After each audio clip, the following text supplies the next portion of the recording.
Mobile हटा लेंगे। हाँ बंद।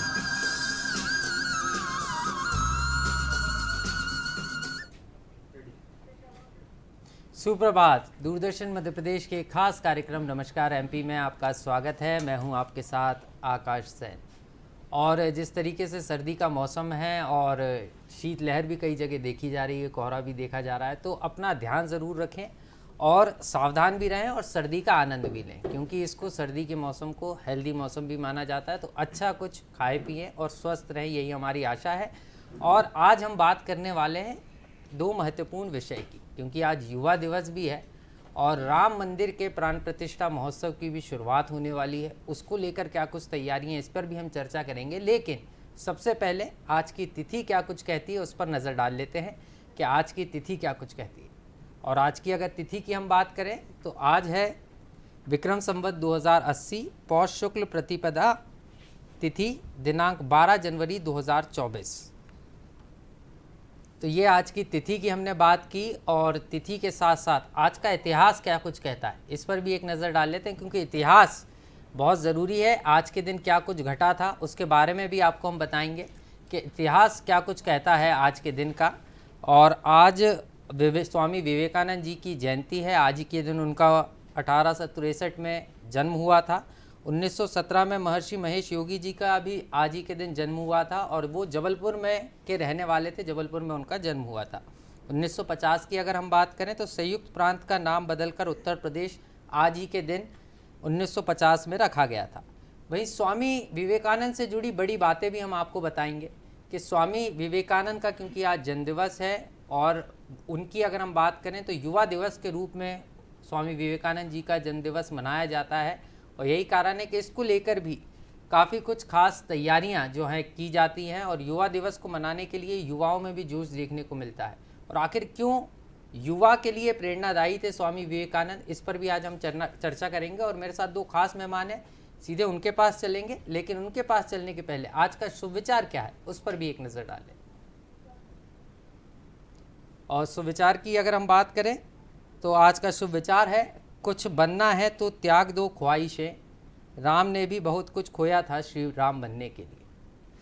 तो आपको अपनी ख्वाहिशें त्यागना होगी, क्योंकि अगर आपको जीवन में कुछ हासिल करना है तो संघर्ष करना होगा। और संघर्ष करने में परेशानियां ज़रूर आएंगी जीवन में, लेकिन आगे बढ़ने के लिए जब आप संघर्ष करेंगे तो सफलता भी मिलेगी। जैसे भगवान श्री राम ने संघर्ष किया तो वो श्री राम बने और अयोध्या के राजा बने, और यही कारण है कि उनको मर्यादा पुरुषोत्तम श्री राम कहा जाता है। तो दो खास मेहमान मेरे साथ मौजूद हैं और विषय एक बार फिर आपको बता देता हूं, रामलला विराजेंगे और युवा दिवस पर आज हम चर्चा करने वाले हैं। तो ये दो महत्वपूर्ण विषय हैं कि किस तरीके से श्री राम मंदिर के प्राण प्रतिष्ठा महोत्सव को लेकर जो तैयारियां की जा रही हैं उस पर आज चर्चा होने वाली है। और राष्ट्रीय युवा दिवस पर भी आज हम चर्चा करेंगे। दो खास मेहमान मेरे साथ मौजूद हैं। लाल सिंह आर्य जी हैं, पूर्व मंत्री रह चुके हैं मध्य प्रदेश के, समाज सेवी हैं। इसके अलावा बीजेपी अनुसूचित जाति मोर्चा के राष्ट्रीय अध्यक्ष हैं। सर बहुत बहुत स्वागत है आपका। नमस्कार, जय श्री राम। और इसके अलावा मेरे साथ डॉक्टर लखन गुरु जी हैं, योग विशेषज्ञ हैं, युवाओं को लगातार मोटिवेट करते हैं। लखन जी आपका भी बहुत बहुत स्वागत है। और सर रामलला विराजेंगे, इसी से शुरुआत करेंगे कार्यक्रम की। सर रामलला विराजने वाले हैं 22 जनवरी को, एक बहुत भव्य महोत्सव जो है अयोध्या में होने वाला है। उसकी तैयारियां जोरों शोरों से चल रही हैं और सप्ताह भर पहले से ही जो है इसकी शुरुआत हो जाएगी। तो कैसा मनमोहक स्वरूप है, क्योंकि अगर हम बात करें तो आप भी राम मंदिर आंदोलन में लगातार सजग रहे, लोगों से मिलते रहे, बातचीत करते रहे, चर्चा करते रहे, दर्शन करने भी गए। तो कैसा स्वरूप देख रहे हैं इसको? वर्तमान में जो भारत में और अंतर्राष्ट्रीय स्तर पर जो माहौल है जी, वो राममय हो चुका है। एक राम महोत्सव गली चौराहे गांव झोंपड़ी में मनने वाला है। लोग आज एहसास कर रहे हैं कि 550 वर्ष जो राम मंदिर को फिर से बनाने के लिए जो एक लाखों लोगों ने आहुतियाँ दी थी, बलिदान दिया था, और वर्तमान में भी 1990 में राम मंदिर के लिए नौजवानों को गोली से छलनी कर दिया गया। अपने ही देश में जी प्रभु राम का भव्य मंदिर बनाने के लिए आतताई खड़े हो गए विरोध में आके। जब ऐसे समय में प्रभु राम का मंदिर जब बन रहा है तो लोगों में जिज्ञासा है, लोगों में खुशियाँ है, एक महोत्सव जैसा माहौल बन गया है और उसी का परिणाम है। और मैं कहना भी चाहूँगा कि कोर्ट के माध्यम से भले, लेकिन हमने कहीं ना कहीं इस आंदोलन से जुड़ के देखा है, इसलिए कि राम कहीं ना कहीं मर्यादा है, राम कहीं ना कहीं समानता के द्योतक है, राम भाई भाई में प्रेम कैसा होना चाहिए, माँ का निर्देश मानते हुए त्याग कैसा करना चाहिए, कहीं ना कहीं इस पूरे में राम के भगवान प्रभु राम के चरित्र में हम देखेंगे तो स्वाभाविक है एक मर्यादा का स्वरूप पैदा होता है। और ऐसे भव्य मंदिर बनाने के लिए अयोध्या सजकर तैयार है, पूरा देश सजकर तैयार है, लोग घरों में खुशियां मना रहे हैं। और मैं सोशल मीडिया पे देख रहा हूँ, लगातार नए भजन आ रहे हैं, लगातार लोग कमेंट दे रहे हैं राम जी के मंदिर पर। और अयोध्या में भी एक नई अयोध्या आपको देखने को मिलेगी जी। राम जी होंगे, राम जी का परिवार होगा, लेकिन साथ में एक अंतर्राष्ट्रीय हवाई अड्डा भी होगा। वहाँ आप अब सुंदरता आपको खुद देखने को मिलेगी। सरयू के घाट चारों तरफ बन रहे हैं जी, निश्चित रूप से लाखों करोड़ों लोग जो वहाँ आएंगे अपनी खुशियाँ मनाने के लिए। और सबसे बड़ी बात यह है कि भारतीय जनता पार्टी ने भी, चूँकि हम अपनी संस्कृति, अपनी पुरातन परंपराओं से, अपने महापुरुषों से कट ही नहीं सकते हैं। निश्चित रूप से सर, महापुरुषों से कट नहीं सकते और यही कारण है कि आप लगातार जो है राम लला फिर आएंगे और मंदिर वहीं बनाएंगे, इस तरीके के नारे भी पहले लगा करते थे। और अब जब राम मंदिर भव्य रूप में नज़र आने लगा है तो उसकी अलौकिक छटा को देखने के लिए पूरा देश जो है आतुर है।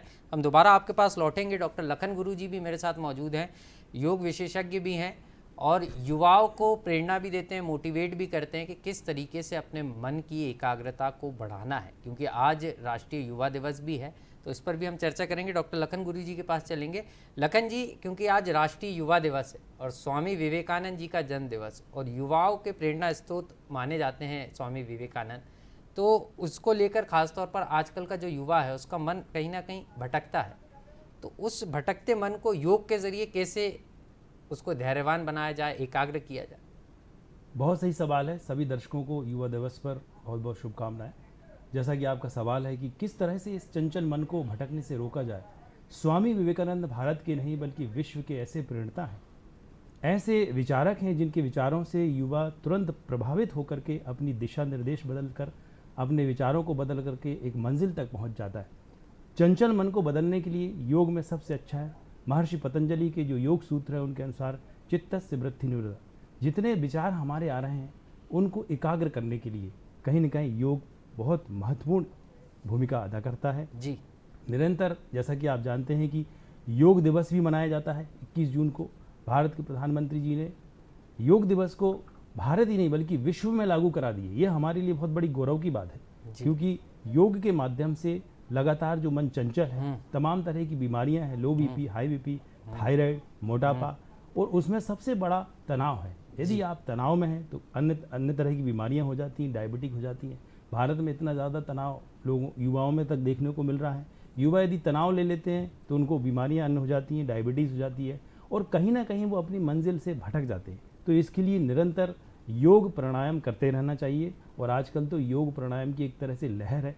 बस माँ बाप को चाहिए कि अपने बच्चों को सुबह सुबह जल्दी उठाएं, उनको कहीं ना कहीं इस तरह का आदेश दें, थोड़ा सा स्ट्रिक्ट भी रहें। कई बार माँ बाप सोचते चलो बच्चा है सोने दो, इससे कहीं ना कहीं उसके अंदर जितनी देर तक वो सोएगा, क्योंकि जैसे ही सूर्य उगते हैं उससे पहले यदि आप उठ जाते हैं तो यूँ समझिए जीवन में आपका आनंद शुरू हो गया। लेकिन सूर्यास्त के बाद आप उठते हैं तो जीवन का आनंद कहीं ना कहीं कम हो जाएगा।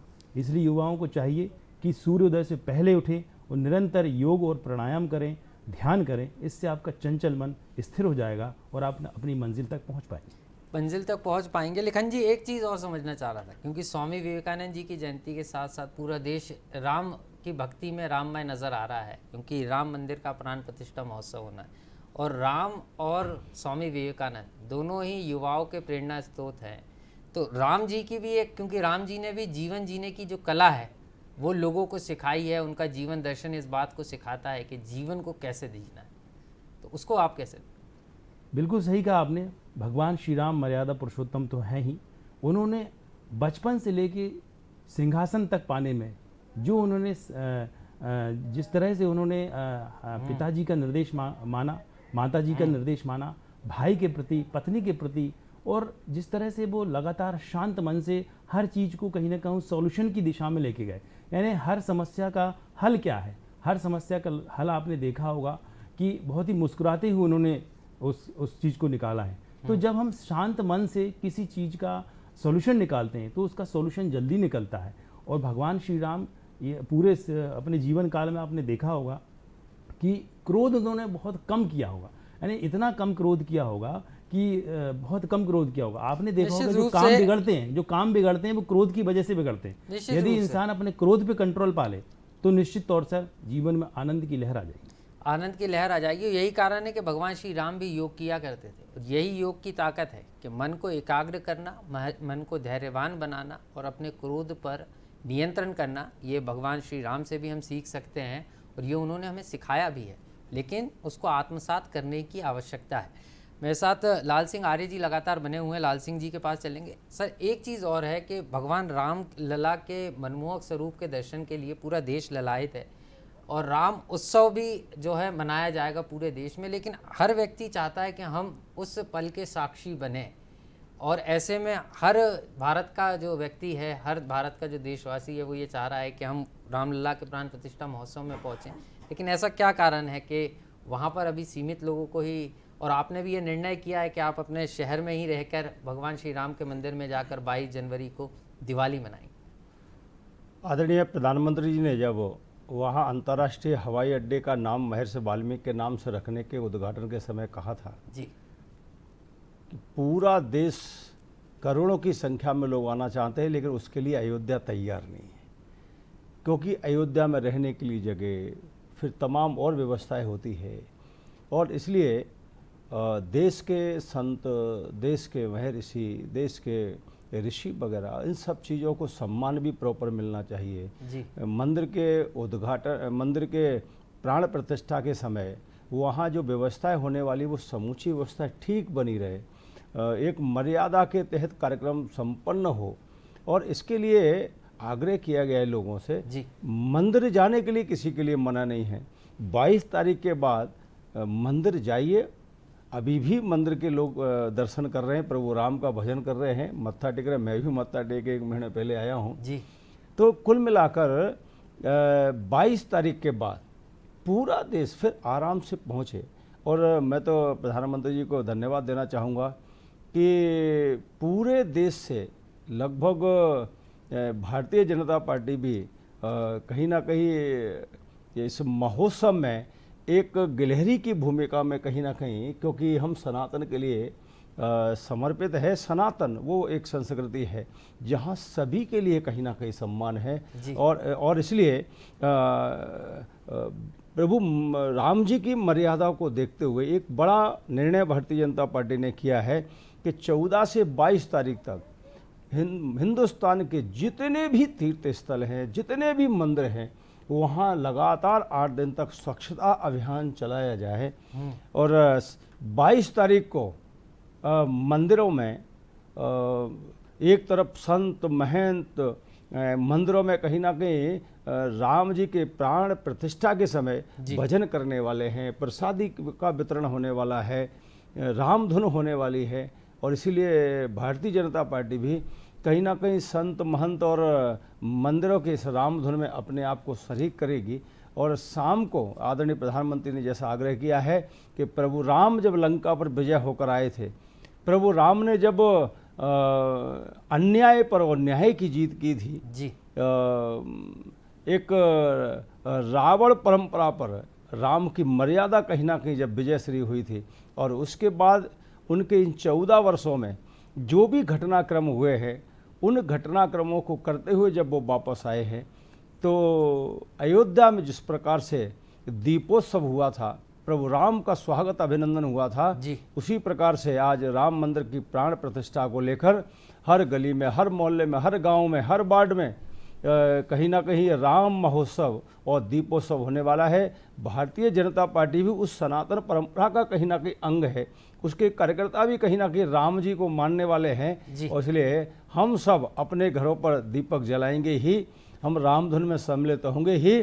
और सभी से आग्रह करना चाहता हूँ, वो किसी भी धर्म के लोग हों, वो किसी भी जाति के लोग हों, क्योंकि राम जी ने अगर सबरी के झूठे बेर खाकर सामाजिक समरसता का कई संदेश दिया है तो निषाद राज को गले लगाकर मित्रता का भी संदेश दिया है। निश्चित रूप से सर, लेकिन राम जी के आने की तैयारी इसलिए भी महत्वपूर्ण हो जाती है कि रामलला विराजेंगे, आएंगे, लेकिन अयोध्या की अगर हम बात करें और भारत की बात करें तो वैश्विक परिदृश्य पर एक अलग तस्वीर नज़र आएगी। और ख़ास तौर पर अगर हम बात करें तो अब वहाँ रोज़गार के दरवाजे भी खुलेंगे। अभी से कहा जा रहा है कि जो 5 से 7 महीने तक की जो होटल्स की बुकिंग है और एक नई अयोध्या वहाँ पर नज़र आने लगी है, टूरिस्ट स्पॉट भी बनेगा, मतलब राम भक्ति भी होगी और युवाओं को रोज़गार। स्वाभाविक है, इसीलिए मैं कहता हूँ कि जैसे कुछ विपक्ष के लोग हैं, कांग्रेस सपा के लोग हैं, राम मंदिर के प्राण प्रतिष्ठा के निमंत्रण को अस्वीकार कर दिया। उन्होंने ये नहीं देखा कि भारत के हृदय में बसने वाले राम, भारत की आत्मा में बसने वाले राम, वो राम को की प्रतिष्ठा, प्राण प्रतिष्ठा के कार्यक्रम से निमंत्रण को ठुकरा के दूर हो रहे हैं। इसका मतलब है कि वो कहीं ना कहीं बाबर की संस्कृति को स्वीकार करते हैं। जहाँ तक मंदिर के विषय का मामला है तो मैं कहना चाहता हूँ कि पूरा देश जो है आज नर नारी सारे धर्मों के लोगों को समझना चाहिए कि राम मानवता के प्रतीक है, राम एक सभ्यता है, राम एक संस्कृति है, राम एक जीवन पद्धति है, राम एक मर्यादा है और राम एक शांति और संयम का प्रतीक है। तो आज जब वैश्विक स्तर पर अशांति दिखती है तो कहीं ना कहीं राम का जीवन वो कहीं ना कहीं शांति का रास्ता दिखाता है। निश्चित रूप से। और इसलिए मैं सभी लोगों से आग्रह करना चाहूँगा कि इस राम महोत्सव में अगर जिसने, जैसे कहते हैं ना, गंगा जी में जिसने डुबकी नहीं लगा पाई, अगर राम महोत्सव में प्राण प्रतिष्ठा के इस कार्यक्रम में जो सम्मिलित नहीं रहेगा, मुझे लगता है वो अभागा ही होगा। निश्चित रूप और से सर, इसलिए मुझे लगता है कि इस राम महोत्सव में ये किसी धर्म के खिलाफ नहीं है, ये किसी जाति के खिलाफ नहीं है, ये हमारी पुरातन संस्कृति जो एक मर्यादा का पाठ पढ़ाती है, जो संयम मित्रता का पाठ पढ़ाती है, कहीं ना कहीं राम जी के प्राण प्रतिष्ठा से ये देश में विश्व में एक संदेश जाने वाला है। निश्चित रूप से एक संदेश जाएगा और राम सर्वव्यापी हैं, राम ने सभी को अपनाया है और राम जी के यही कारण है कि राम जी के प्राण प्रतिष्ठा महोत्सव में को लेकर खासी तैयारी वहाँ पर की जा रही हैं। डॉक्टर लखन गुरु जी भी मेरे साथ लगातार बने हुए हैं, उनके पास चलेंगे क्योंकि युवा दिवस भी है आज और बात युवाओं की भी हो रही है, तो लखन जी के पास चलेंगे। लखन जी, आप कैसे देख रहे हैं, क्योंकि युवा दिवस को मनाने की परंपरा शुरू हुई, स्वामी विवेकानंद को शिक्षा में भी शामिल किया गया, बच्चों को पढ़ाने भी लगा, लेकिन आपको लगता है कि अब ज़रूरी है कि स्वामी विवेकानंद को पूरी तरीके से युवा आत्मसात करें, तभी जाकर एक सही दिशा में वो आगे बढ़ सकते? बिल्कुल सही कहा आपने। स्वामी विवेकानंद जी युवाओं के प्रेरणा स्रोत तो हैं ही, भारत के हर उस इंसान के प्रेरणा स्रोत हैं जिनको वास्तव में अपनी लाइफ में, अपनी ज़िंदगी में बहुत कुछ करना है, बहुत आगे बढ़ना है, देश सेवा करनी है, समाज सेवा करनी है, समाज का एक अच्छा व्यक्ति बनना है। इसके लिए स्वामी विवेकानंद के विचार सदा प्रेरणा स्रोत रहेंगे। स्वामी विवेकानंद ने लगातार जो है ध्यान किया है, ध्यान के माध्यम से ही उनके, आप देखते हैं उनके चित्रों में कहीं ना कहीं बिल्कुल आनंद का अनुभव होता है। स्वामी विवेकानंद का चित्र जब आप देखते हैं गौर से तो ऐसा लगता है कि मैं स्वयं अपने आप शांत हो गया, मेरे जो विचार चंचल मन है, ध्यान से आप देखेंगे भगवान श्री राम के चित्र को तो आपका जो चंचल मन है वो स्वतः ही शांत हो जाएगा। इसका मतलब उन चित्रों में कहीं ना कहीं एक प्रेरणा और एक शांति का अनुभव हमें होता है और युवा इस समय स्वामी विवेकानंद के विचारों से बहुत ज़्यादा उत्प्रेरित है। जिस तरह से आप देखते हैं भगवान श्री राम की प्राण प्रतिष्ठा होने वाली है, पूरा देश इस समय हर्षोल्लास से है और युवा तो बहुत ज़्यादा ही हर्षोल्लास है। कई सारे युवा तो अभी से जाना शुरू कर दिए, उन्होंने तो ये सोच लिया है कि उस समय बहुत ज़्यादा भीड़ होगी तो ऐसा करते हैं हम अभी हो आते हैं। तो बहुत सारे युवाओं में मैंने देखा कि बहुत सारे युवा अभी से अयोध्या जाकर के जो है देखना चाहते हैं, फिर बाद में तो वो जाएंगे ही। तो इस तरह से स्वामी विवेकानंद के विचारों पर युवा बहुत चल रहा है और यदि इस समय सोशल मीडिया के माध्यम से भी लगातार जो है स्वामी विवेकानंद के विचार फटाफट स्क्रीन पर होते हैं, युवा पढ़ते हैं और कहीं ना कहीं चिंतन मंथन करके स्वामी विवेकानंद के विचारों पर चलते हैं और देश के एक सच्चे सेवक बनते हैं, समाज के सच्चे सेवक बनते हैं, निश्चित रूप से ताकि समाज से में जुड़ते खुशियाँ हैं और आगे बढ़ते हैं। और युवाओं को चाहिए भी, क्योंकि स्वामी विवेकानंद का जो जीवन है इतना विराट था, क्योंकि 25 साल की उम्र में ही शिकागो में जब उन्होंने अपना पहला भाषण दिया था तो उससे सभी को मंत्रमुग्ध कर दिया था। लोग विचार में पड़ गए थे कि इतना युवा व्यक्ति कैसे इतना बेहतर भाषण दे सकता है। और यही कारण है कि स्वामी विवेकानंद की जीवनी को जितना पढ़ा जाए उतना कम है। हर जीवनी के हर पन्ने पर एक नई और ख़ास बात निकलकर स्वामी विवेकानंद के जीवन से आती है, जिसको आत्मसात करके आप भी अपना जीवन सफल बना सकते हैं। तो दर्शकों, ये फ़ोन इन लाइव कार्यक्रम है। आप फ़ोन के ज़रिए भी जो है हमारे जो गेस्ट हैं उनसे सीधे संपर्क कर सकते हैं, जुड़ सकते हैं। टेलीविज़न स्क्रीन पर आपको यहाँ पर नंबर दिखाए जा रहे हैं निश्चित रूप से, और नंबर आपको दिखाए जा रहे हैं। टोल फ्री नंबर नोट कीजिएगा 1800-233-00, माफ़ कीजिएगा 1800-233-040, ये हमारा टोल फ्री नंबर है। इसके अलावा लैंडलाइन नंबर भी नोट कीजिएगा 0755-266-0049, ये हमारा लैंडलाइन नंबर है। इन लैंडलाइन नंबर पर आप कॉल करके सीधे हमारे जो विशेषज्ञ हैं उनसे बात कर सकते हैं, अपनी जिज्ञासाओं का समाधान पा सकते हैं।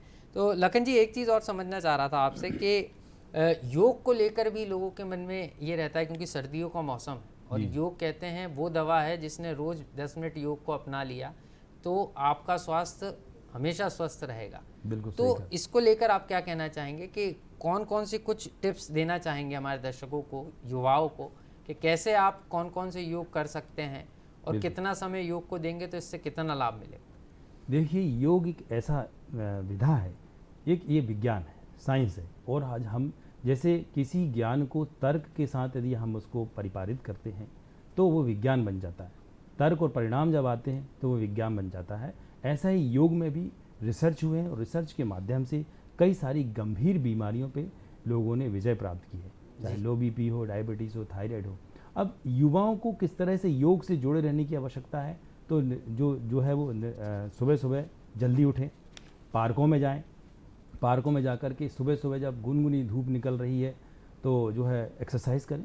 योग और एक्सरसाइज के माध्यम से जो ब्लड सर्कुलेशन है वो सही होगा, ब्लड प्यूरीफाई होगा, और जब ब्लड प्यूरीफाई होगा तो आपके चेहरे पर निखार आएगा और कहीं ना कहीं आलस से आप दूर होकर के जो कुछ आप करना चाहते हैं, शरीर में एक अच्छी एक एनर्जेटिक शरीर आपका रहेगा और आपको अपने काम को करने में मन लगेगा।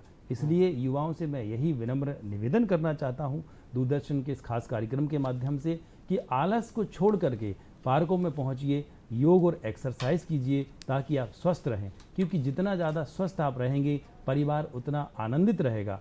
यदि आप रोगी हो गए तो आपकी मेहनत का पैसा रोग में चला जाएगा, तो रोग में अपनी मेहनत का पैसा रोग में ना लगाकर योग में लगाइए।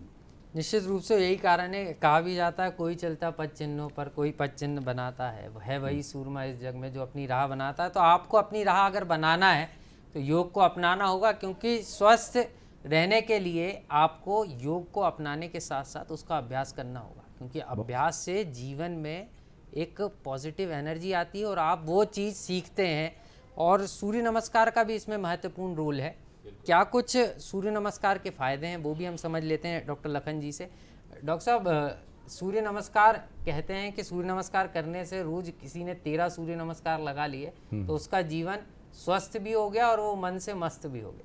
बिल्कुल सही कहा। सूर्य नमस्कार में जो 12 आसन हैं, आज युवा दिवस पर बहुत सारे स्कूल्स में भी बहुत सारे कार्यक्रम हो रहे हैं और मुझे लगता है सूर्य नमस्कार ही सबसे ज़्यादा प्राथमिक रूप से किया जा रहा है। तो यदि कोई इसको रूटीन में फास्ट यदि करता है तो उसको जिम जाने की आवश्यकता नहीं, शरीर बिल्कुल चुस्त दुरुस्त तंदुरुस्त और बलिष्ठ बन जाता है। तो सूर्य नमस्कार से जो है कहीं ना कहीं आपका यदि ओवर ओबेसिटी है, पेट ज़्यादा निकल रहा है, तो 50 सूर्य नमस्कार लगा दीजिए, आप बिल्कुल फिट हो जाएंगे। और यदि कहीं ना कहीं आपको ऐसा लगता है कि कमर की कोई समस्या है, घुटनों की कोई समस्या है, जब हम उन 12 सूर्य नमस्कारों को करते हैं कि पूरा शरीर कहीं ना कहीं हमारा उसमें पूरी बॉडी में खिंचाव आ जाता है, ब्लड का सर्कुलेशन तीव्र हो जाता है और आप एक अलग तरह की एनर्जी महसूस करते हैं। जिन ने सूर्य नमस्कार प्रतिदिन किया है उनकी कई सारी गंभीर बीमारियां दूर हो गई हैं। तो निरंतर सूर्य नमस्कार करना चाहिए सभी को। नहीं, ये अगर हम बात करें तो सूर्य नमस्कार को इसलिए भी सूर्य नमस्कार कहते हैं कि इसमें अनेक प्रकार के आसन शामिल हैं। तो कितने इसमें आसन होते हैं, और अगर हम बात करें तो इसके लाभ क्या क्या हैं? इसमें 12 प्रकार के मुख्य आसन है। प्रार्थना की मुद्रा है, सलवासन है, और जिस तरह से हम देखते हैं पर्वतासन है। तो कमर की जो समस्या है वो आपकी ठीक होती है, और पेट की जो समस्या है वो ठीक होती है। जब आप लंबी गहरी सांस लेके ऊपर की तरफ जाते हैं तो आपका जो ब्लड का जो सर्कुलेशन है, थायराइड की कोई समस्या है, तो नीचे जब आप झुकते हैं तो सांस को छोड़ती ही झुकते हैं। इसका एक विशेष ख्याल रखा जाता है योग में कि सांसों का बड़ा महत्व है योग के अंदर, कि सांस को किस तरह से आपको छोड़ना है, किस तरह से इनहेल करना है, किस तरह से एक्सहेल करना है। तो एक योग चिकित्सक की निगरानी में जब आप सूर्य नमस्कार को करते हैं तो निरंतरता आप स्वास्थ्य के प्रति जो है फिट हो जाते हैं, आपका स्वास्थ्य अच्छा हो जाता है और मन खुश हो जाता है, एनर्जेटिक आप बन जाते हैं। निश्चित रूप से बहुत बहुत शुक्रिया लखन जी, इतनी जानकारी हमारे साथ साझा करने के लिए। तो डॉक्टर लखन गुरु हैं, योग विशेषज्ञ हैं और चिकित्सक भी हैं। तो यहाँ पर वो लगातार ये बता रहे थे कि किस तरीके से योग के ज़रिए युवा जो है अपने जीवन को स्वस्थ और मस्त और आनंदित बना सकते हैं।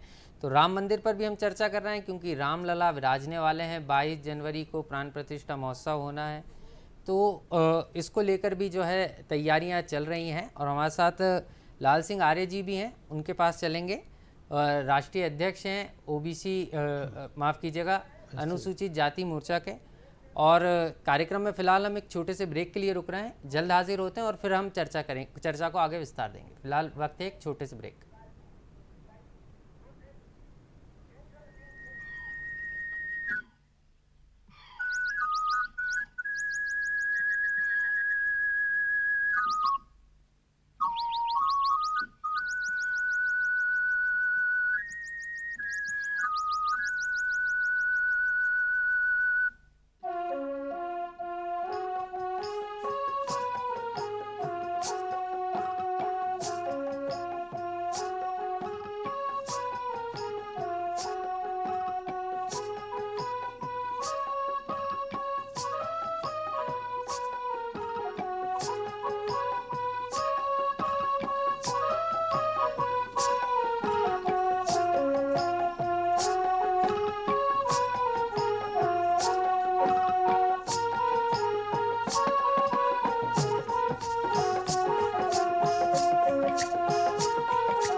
को खट्टी आयो खेल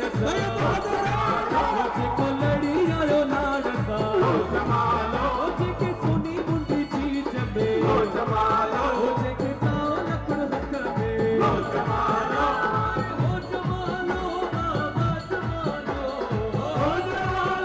बाबा जमालो ये पीड़ा मणु भोपाल जमालो को खट्टी आयो खेल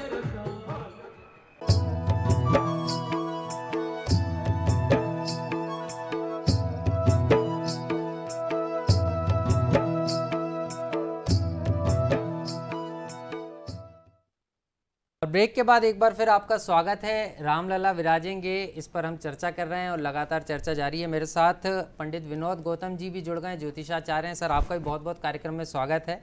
और सीधे पंडित जी के पास ही चलेंगे, विनोद जी के पास, और समझेंगे कि क्या कहता है ज्योतिष विज्ञान रामलला के विराजने को लेकर, और किस घड़ी में भगवान श्री राम वहाँ विराजेंगे और उसकी क्या महत्वता रहेगी, और आप अपने घर पर बैठकर किस तरीके से राम जी का आशीर्वाद ले सकते हैं, पूजा अर्चन कर सकते हैं, इसके बारे में बात करेंगे। पंडित जी के पास चलेंगे सीधे। पंडित जी, आपसे ही समझना चाह रहा था, क्योंकि 22 जनवरी को तिथि तय हो गई है, गर्भगृह में रामलला विराजेंगे और इसको लेकर पूरे देश में उमंग का माहौल है, उल्लास का माहौल है, भक्ति भाव का माहौल है। तो कैसा मुहूर्त रहेगा, और लोग अपने, क्योंकि कई लोग जा नहीं पाएंगे, पूरा देश ललायित है उस पल का साक्षी बनने के लिए, तो घर पे रह के भी कैसे लोग अपने आप को राम भक्ति से जोड़ सकते हैं?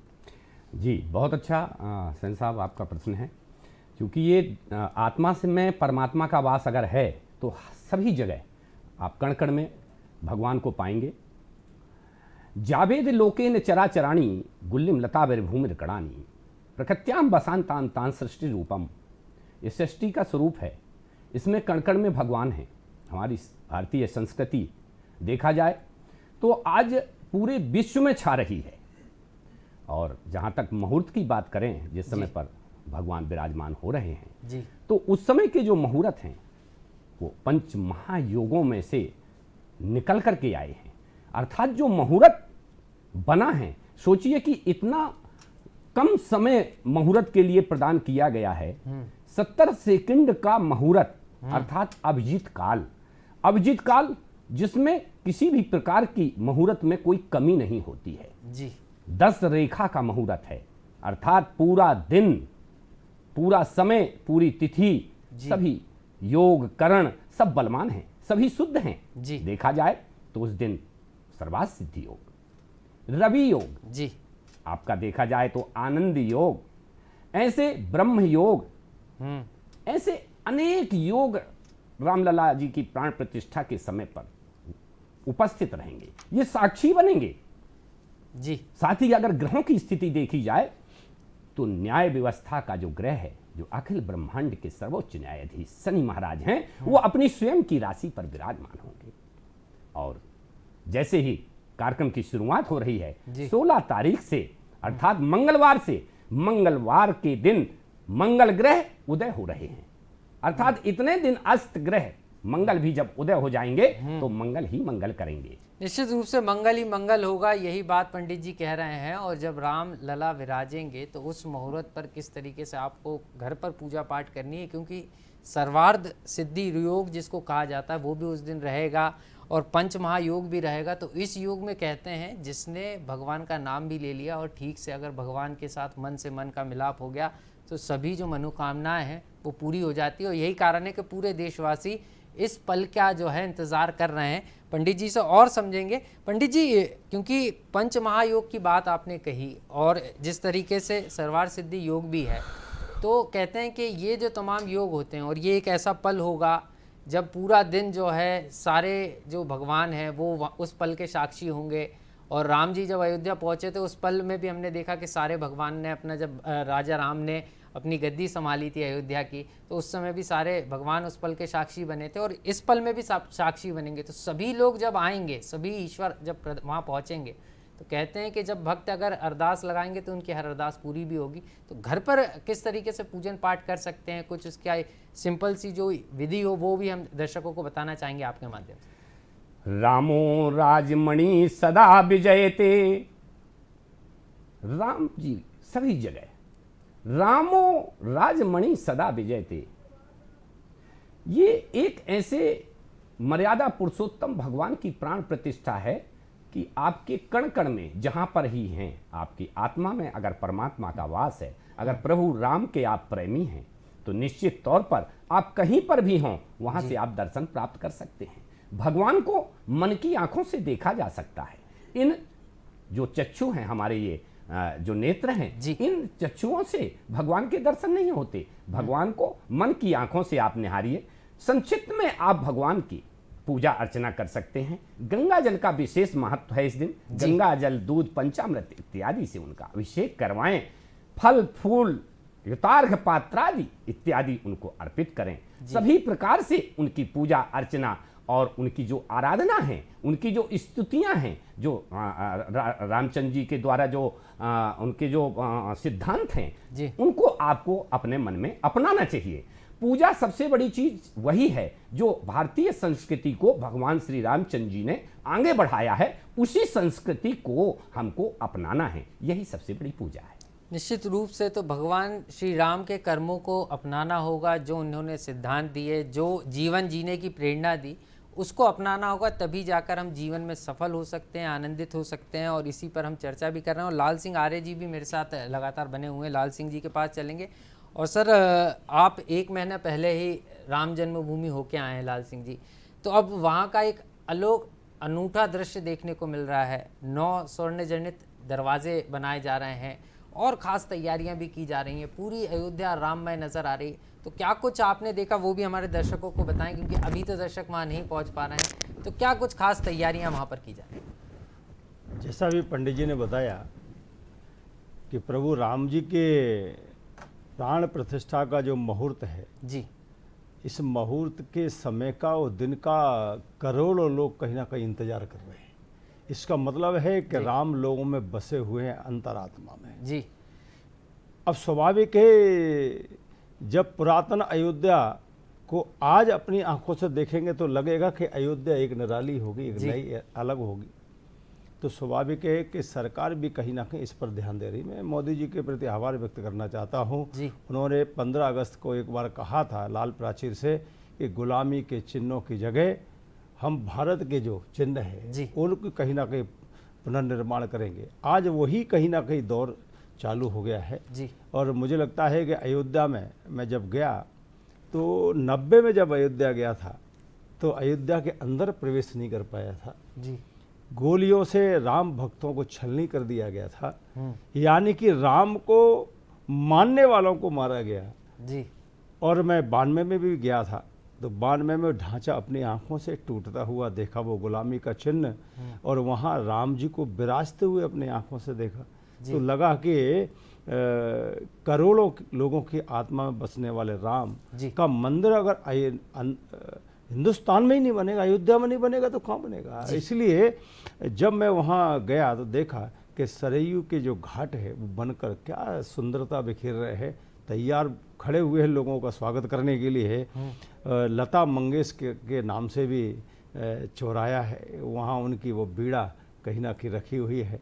जटायु के नाम से भी कोई ना कोई चौराया है। महेश वाल्मीकि का भी मंदिर बनना है, जिन्होंने रामायण लिखी है, माँ सीता को संरक्षण दिया है जी। इसी प्रकार से वहाँ जगह जगह चौराहे सजाने का काम हो रहा है, गेट बन रहे हैं, रोडों का चौड़ीकरण हो रहा है, फुलवारियाँ बनाई जा रही है। एक आनंद आपको देखने को मिलेगा। उस अयोध्या में जहाँ केवल घर होते थे, उस अयोध्या में अब बड़े बड़े होटल भी बनकर तैयार हो रहे हैं। एक आर्थिक, मैं कह सकता हूँ, हमारी जो सनातन परंपरा है, हमारा जो हिंदू धर्म है, इसमें लोग जो मंदिरों का विरोध करते हैं, मैं उनसे कहना चाहता हूँ, एक मंदिर करोड़ों लोगों को रोजगार देता है। निश्चित रूप से सर, और यही कारण इसका मतलब है, इसका मतलब ये है जी जी कि केवल मंदिर आस्था का केंद्र नहीं है, तो लोगों को जीने की पद्धति भी कहीं ना कहीं मंदिर के माध्यम से मिलती है। दुकानें खुलती हैं, होटल खुलते हैं, रिक्शा चलते हैं, बसेस चलती हैं, ट्रेनों में लोग जाते हैं, तो एक आर्थिक चक्र भी कहीं ना कहीं इससे चलता है। और सज धज के तैयार हो रही अयोध्या 22 तारीख का इंतज़ार कर रही है, जब प्रभु रामलला उसमें विराजमान होंगे और एक सपना करोड़ों लोगों का पूरा होने वाला है, संतों का, ऋषियों का, मुनियों का, आम जन का, क्योंकि राम हमारी आत्मा है। हमारी आत्मा में बसते हुए राम का जब हम सब गुणगान करते हैं, भजन करते हैं, और राम का मंदिर अगर उनके जन्म स्थान पर नहीं हो, ये हमारे लिए कहीं ना कहीं कलंक का विषय था। निश्चित रूप से, और यही कारण है कि 22 जनवरी का वो पल रहेगा जब रामलला विराजेंगे, और इस पल पर किस तरीके से भगवान श्री राम की आराधना करना है, क्या इसका महत्व है, और किस तरीके से यहाँ पर जब रामलला विराजेंगे तो आपको घर पे मंदिर में जाकर क्या कुछ करना है, उसके बारे में भी हम पंडित जी से समझेंगे। विनोद गौतम जी ज्योतिषाचार्य हैं और उनसे भी समझ लेते हैं। पंडित जी, आप बता भी रहे थे इस बात को कि राम जी को तो मन से जिसने राम धुन लगा ली, राम जी से जिसने मन कनेक्ट कर लिया, उसका जीवन सफल है। लेकिन अगर हम बात करें तो इस बार योग के दृष्टिकोण से आपने बताया भी कि पंच महायोग हैं और सारी चीज़ें उस दिन रहेंगी, लेकिन जो लोग राम जी के मंदिर के दर्शन करने नहीं जा पा रहे हैं, क्योंकि ललायत पूरा देश है और अभी वहाँ उतनी व्यवस्था नहीं होगी, तो जब घरों पर पूजा करेंगे या मंदिरों में पूजा करेंगे तो किस समय पहुँचना है, या अपने घर पर सुंदरकांड कर सकते हैं तो किस तरीके से करना है, क्योंकि लोगों के मन में है कि राम जी से जुड़ना है, लेकिन कैसे जुड़ना है, तो वो मार्ग थोड़ा सा आप प्रशस्त करिए, क्योंकि आप ज्योतिषाचार्य भी हैं। बहुत अच्छा सहन जी। देखा जाए तो रामचंद्र जी को जोड़ने के लिए हमको अपनी मन के चक्षु से देखना पड़ेगा, जैसे हम पूर्व बता चुका हूँ, मन से जोड़ना पड़ेगा। और अगर आपका मन रामचंद्र जी में जुड़ गया है तो उसमें कहीं कोई पूजा आराधना और अन्य उसकी आवश्यकता नहीं होती है। लेकिन फिर भी ये भारतीय संस्कृति में जो अवयव हैं, इनके जो जागृत करने के जो तत्व हैं, जिससे संस्कृति जागृत होती है, भगवान को अपने मन में बिठाया जा सकता है, ये वातावरण बनाने के लिए आप सबसे पहले तो अगर कुछ नहीं कर सकते हैं तो राम ज्योति जलाएं। राम ज्योति अगर आपकी जलती है तो निश्चित तौर पर सभी प्रकार से आपके घर में तो उजेला होगा ही, आपके देखा जाए तो जिले में, प्रदेश में, आपके देश में, और वह जो राम ज्योति है वो आपका पूरे विश्व में उजेला कर सकती है। तो ऐसी एक छोटी सी ज्योति से ज्योति जलाते जाएं और भगवान श्री रामचंद्र जी का घर में ही पूजा अर्चन करें। और अनेक प्रकार से, जैसे राम रक्षा स्तोत्र है, रामायण है, सुंदर कांड का पाठ, रामायण में तो ऐसे ऐसे आख्यान दिए गए हैं भगवान श्री रामचंद्र जी के। जैसे अभी मकर संक्रांति का स्नान भगवान रामचंद्र जी के द्वारा किया गया था। एक बार प्रभु मकर नहाए, भगवान कहते हैं, मतलब तुलसीदास जी कहते हैं, भगवान श्री रामचंद्र जी एक बार मकर संक्रांति का स्नान करने गए थे। कहां पर? प्रयागराज। अर्थात देव दनुज नागर सब ब्रेणी तीर्थ मज्जह सकल त्रिवेणी। अर्थात प्रयागराज में जब भी माघ मकर गति जब रवि होई तीर्थ पते ही आव सब कोई। इस प्रकार से जब माघ मास में मकर राशि, अब देखिए वृष राशि में चंद्रमा रहेंगे जी और मृगशिरा नक्षत्र रहेगा, तो ऐसे में आप लोगों को रामचंद्र जी से जुड़ने में कहीं कोई परेशानी नहीं है। और निश्चित तौर पर अगर आप मन की सुंदरता आप देखें, अपने मन के विचारों को देखें, तो भारतीय संस्कृति के अनुरूप ही पाएंगे। बस हमको सिर्फ उनको वो अपने मन को साफ, स्वच्छ और सत्यता की ओर ले जाना है। मंदिर, जैसे कि अभी मंत्री जी, पूर्व मंत्री जी ने बताया, हमारे यशस्वी लाल सिंह आर जी, और मध्य प्रदेश की राजनीति का, राष्ट्र की राजनीति में आप बहुत ही सहयोग करते हैं। देखा जाए तो संस्कृति के आप परिचायक भी हैं। तो ऐसे में अगर रामचंद्र जी को देखना है तो मन की आंखों से देखें। और वहां पर की जो स्थिति है, आज जो वातावरण बन रहा है, वो पूरा भारत नहीं, पूरे विश्व में राममय हो रहा है। तो इस पल को का हम साक्षी बने, और इस पल के साक्षी बनने के लिए देव दानुज नागर और ऋषि मुनि सब ललायत रहते हैं। और ये जो नई युग की शुरुआत हो रही है, 550 वर्ष बाद भगवान रामलला जी विराजमान, निश्चित रूप से नई युग की शुरुआत ही कहें, नए युग की शुरुआत हो रही है। और एक कॉलर भी हमारे साथ जुड़ गई हैं, सुधा दुबे जी। बहुत बहुत स्वागत है सुधा जी आपका।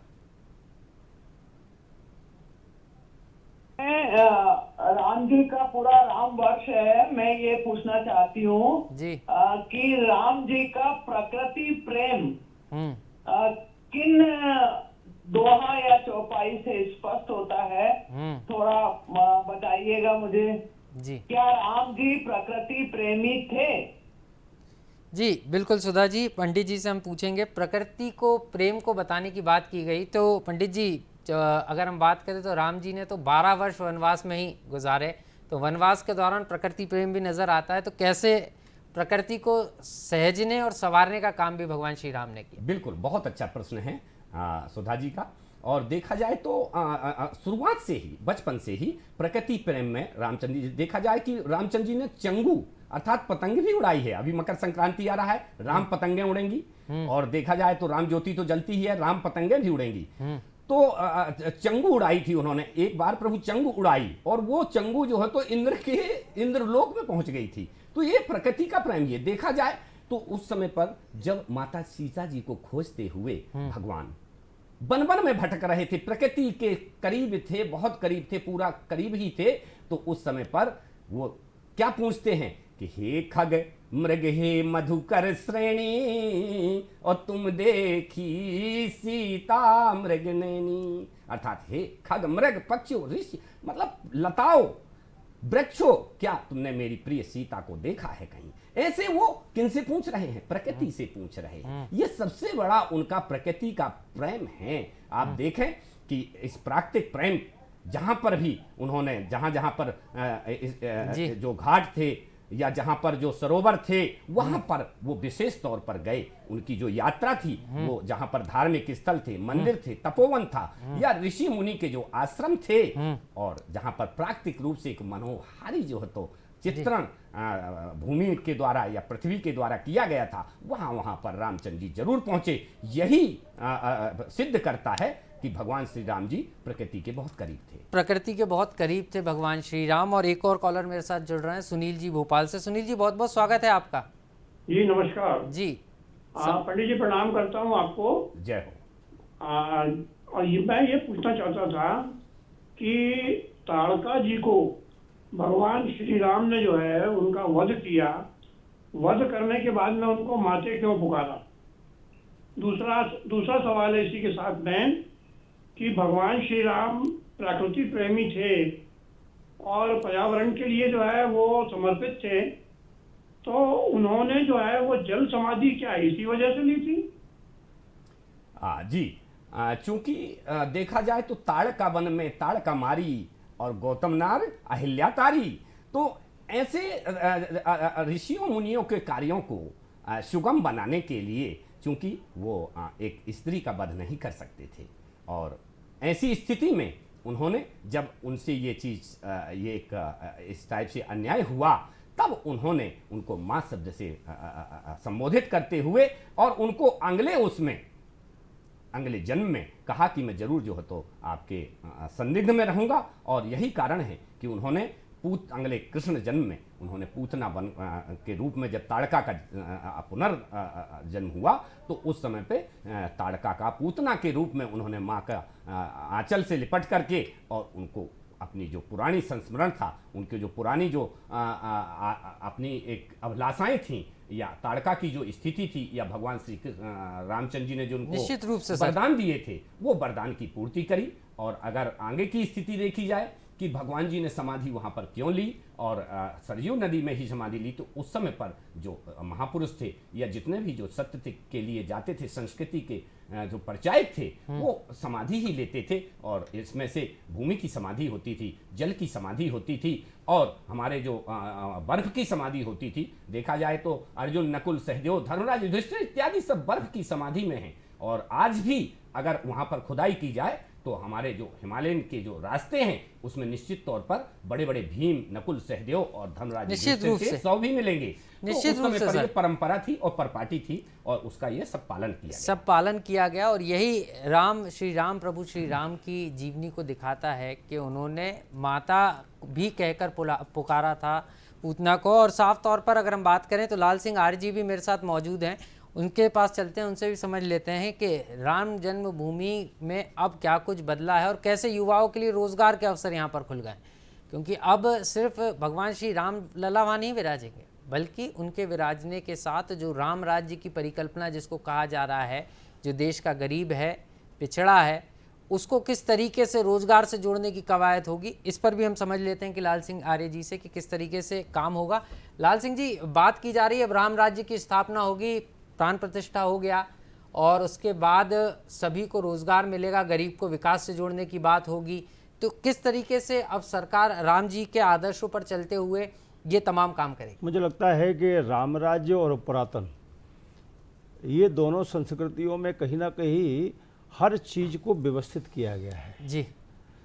और मैं कह सकता हूँ कि राम राज्य में अगर लोगों में शांति थी, भाईचारा था, तो कहीं ना कहीं राम मंदिर का ये प्राण प्रतिष्ठा भी देश में एकता का संदेश देने वाली है।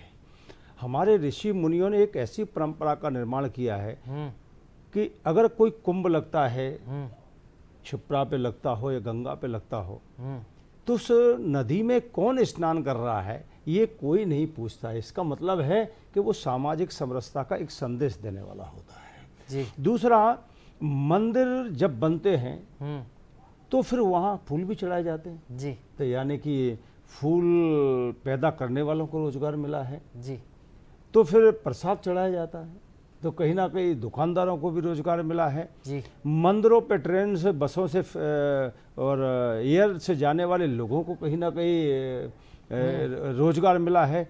तो कहीं ना कहीं अर्थव्यवस्था का एक केंद्र भी हमारे धार्मिक उत्सव हैं, धार्मिक स्थान हैं। और इसलिए जब राम राज्य में सबके सुख की कल्पना की जाती है तो स्वाभाविक है गरीब व्यक्ति भी अपने इस मंदिर के माध्यम से जीवन यापन कर सके अपने जीवन को भी खुशहाली बना सके, परिवार को भी ठीक ढंग से संचालित कर सके।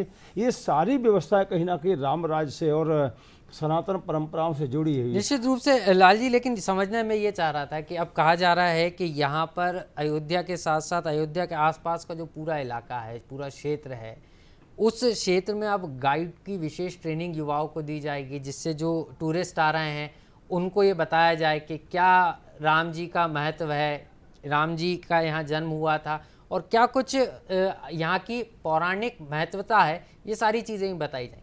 स्वाभाविक है, चाहे पुरातन कोई किले हों वहाँ गाइड मिलते ही है जी। चाहे बड़े बड़े मंदिर रहते हैं वहाँ गाइड होते ही हैं। और वो कहीं ना कहीं स्थानीय होने के नाते उन्हें वो सारी परंपराएं, सारी चीज़ें याद रहती हैं। और जब गाइड होता है तो प्रशिक्षण होता है, तो फिर नई चीज़ें बताने के लिए कोई ना कोई विषय आते ही हैं। और स्वाभाविक है, जब भी हम देश भर में मंदिरों में जाते हैं, किलों में जाते हैं, वहाँ गाइड से जब पूछते हैं तो ज्ञानवर्धन भी होता है, नई चीज़ें भी कहीं ना कहीं निकल कर आती हैं।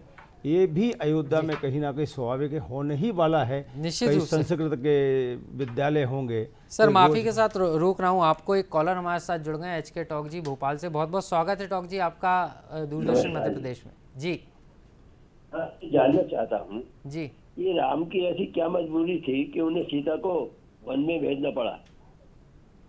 जी पंडित जी, आपसे सवाल है कि राम जी और सीता जी जब यहाँ पर वनवास के लिए गए थे, और राम जी ने इस बात को कहा भी था सीता से कि आप रानी हो, आप वापस राजमहल में लौट जाओ, ये वनवास मुझे करना है। लेकिन प्रभु श्री राम के साथ सीता माता पूरा वनवास के दौरान रही। क्या इसका पूरा संदर्भ है और इससे क्या प्रेरणा मिली? जी, देखा जाए तो रामचंद्र जी मर्यादा पुरुषोत्तम थे और उन्होंने अपनी ये मर्यादाओं को रखने के लिए, संरक्षण करने के लिए वन का गमन किया।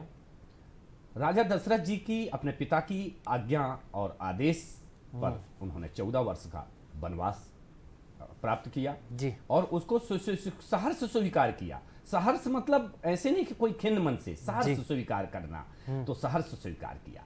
ऐसे में जब उनका राज्याभिषेक हुआ और राज्य में वो राजा बनकर के आए, तो एक राजा का दायित्व तो होता है कि सबसे पहले प्रजा ही उसकी संतान होती है। अगर प्रजा में कोई एक प्राणी भी नाखुश है या उस सिद्धांतों के विपरीत है, तो राजा का कर्तव्य बनता है कि उसमें वो सुनवाई करे, संज्ञान ले। यही कारण है कि जब सीता जी पर किसी भी प्रकार का कोई वहां पर जो राम राज्य में आक्षेप लगा या उनकी शुद्धता पर, पवित्रता पर जब प्रश्न चिन्ह उठा, तब सभी प्रकार की अग्नि परीक्षाएं देने के बावजूद भी, और जब ऐसी स्थिति बनी, तब भगवान श्री रामचंद्र जी ने उस मर्यादा का पालन करने के लिए और माता सीता जी का त्याग कर दिया। निश्चित रूप से पंडित जी ने बताया कि किस तरीके से यहाँ पर राम जी ने जीवन जीने की कला, जीवन दर्शन जिसको हम कहते हैं, वो यहाँ पर सिखाया है राम जी ने। पंडित जी, एक चीज़ और समझना चाह रहा था, आप कई चीज़ों की अपने ज्योतिष विज्ञान से पहले से ही गणना भी कर देते हैं, बता देते हैं, और आपका पंचांग भी निकलता है। तो पंचांग में इस बार ये भी था कि क्योंकि पंचांग भी आता है, तो सर इस बार ये भी था, कई सारे योगों की बात आपने अपने पंचांग में कही थी। तो ये ज्योतिष विज्ञान कैसे काम करता है, ये भी आपसे समझना चाहूँगा मैं, क्योंकि राम जी ने भी कई बार गणना की थी और समुद्र के किनारे बैठ के भी किस पल हमें आक्रमण करना है, किस पल हमें जाना है, वहाँ पर गुरु शिष्य परंपरा भी देखी, और क्योंकि ज्योतिष विज्ञान के जानकार भी भगवान श्री राम को माना जाता है। अब चूंकि भगवान श्री राम जी मर्यादा पुरुषोत्तम हैं, उनको समझ जाइए कि सभी प्रकार के वेदांगों में वो पारंगत थे। और जहाँ तक मुहूर्तों की बात है, तो ग्रह राज्यम प्रेक्षामी ग्रह राज्यम हरेर्चो, ग्रही राज्य देते हैं और ग्रही राज्य का हरण कर लेते हैं। मुहूर्त हमारे कार्यों को बल प्रदान करते हैं। अर्थात अगर अच्छा मुहूर्त है, किसी शुभ समय पर किया गया कार्य हजारों गुना ज्यादा फलदायक होता है। तो आप पंचांग भी लेकर आए हैं पंडित जी, तो कैसे पंचांग में दिखाइए हमारे दर्शकों को भी, और किस तरीके से ये हमारे पंचांग है, लाला राम सूर्य रामनारायण पंचांग। अभी आपने देखा होगा कि इसमें तीनों राज्यों की भाजपा की जो सरकार बनने की भविष्यवाणी की गई थी, उसमें हमने नवंबर में ही लिख दिया था। और चूंकि जब ये भविष्यवाणी हम करते हैं तो ये ग्रह स्थितियों, चूंकि सारे पंचांगों में भविष्यवाणी करते हैं, ज्योतिष मठ संस्थान लगभग सभी प्रमुख पंचांग बनाता जी। है और आज कई वर्षों से ये पंचांगों की गणना करता है। तो देखा जाए तो हम लोग जब पंचांगों की गणित करते हैं या जब उसमें कोई भविष्यवाणी करते हैं तो उसमें गणित के अलावा हम लोगों की जो आराध्य शक्ति होती है वो भी काम करती है। चलिए सर, समय कम है, माफी के साथ आपको रोक रहा हूँ। बहुत बहुत शुक्रिया हमारे साथ जुड़ने के लिए। और लाल सिंह आर्य जी भी हैं सर। कार्यक्रम की अंतिम बेला में जाते आते आपसे संदेश चाहूँगा संक्षेप में। मैं तो प्रार्थना करना चाहूँगा कि जिस प्रकार से प्रभु राम जी ने महिला सशक्तिकरण, गरीब कल्याण और रोजगार के बहुत सारी चीज़ें जो आज भी देश में कहीं ना कहीं आवश्यक है, जिसके लिए माननीय नरेंद्र मोदी जी शायद देश से 1947 में आज़ाद हुआ तब से लेकर अब तक इन 9 वर्षों में जो गरीब कल्याण, महिला सशक्तिकरण और युवाओं को रोजगार देने के माध्यम, सनातन परंपराओं का पुनर्निर्माण जो हो रहा है, कहीं ना कहीं हम सब लोग इसमें सहभागी बने। निश्चित रूप से उनसे सर सहभागी बने। बहुत बहुत शुक्रिया आप दोनों मेहमान हमारे साथ जुड़े। प्रभु राम जी के जो 22 तारीख आ रही प्राण प्रतिष्ठा, उस दिन भजन जरूर करें, भजन जरूर करें सर। राममय जलाएं। होगी पूरी ये दिवाली, मनाएंगे राम जन्म जब हुआ था और उसके साथ साथ रामलला जब विराजेंगे तो यहाँ पर पूरा देश दिवाली मनाएगा। इस कार्यक्रम में इतना ही, मुझे दीजिए इजाजत और देखते रहिए दूरदर्शन मध्य प्रदेश। नमस्कार।